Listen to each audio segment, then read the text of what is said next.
À l'occasion du réveillon d'armes 2020, le couple présidentiel a fait son entrée dans l'enceinte du ministère de la Défense nationale. Il était 16h05.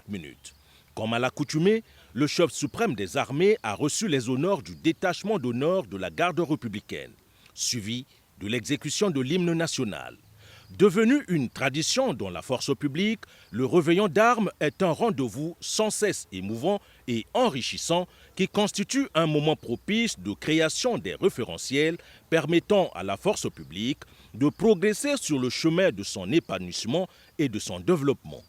Devant le président de la République, le chef d'état-major général des forces armées congolaises, le général de division Guy Blanchard-Okoye, a rendu compte des missions accomplies par la force publique en 2020 sur le théâtre national et international et a projeté les actions de la force publique en 2021.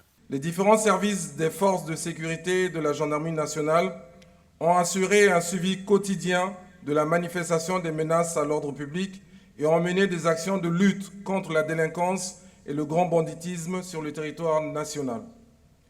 En cela, la nouvelle organisation de la police nationale, couplée au projet de loi sur la protection des informations sensibles en matière de défense et de sécurité, sont des atouts qui pourraient conforter les capacités de la force publique dans la conduite d'une des fonctions stratégiques de la défense et de la sécurité, à savoir prévention, anticipation et renseignement. Concernant le renforcement de la discipline de l'organisation au niveau du ministère de la Défense nationale, la refonte du cadre organique issu de la réforme de 2001 est en cours.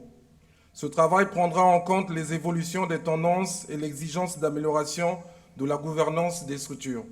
Notre appartenance aux organisations internationales et nos relations de coopération avec certains États comportent entre autres des obligations de solidarité dans le cadre de la paix et de la sécurité collective. C'est dans ce sens que nous poursuivons la mise en œuvre de nos engagements internationaux à travers notamment l'unité de police constituée du Congo à la MINUSCA qui accomplit ses missions dans un élan de discipline et de dévouement remarquable.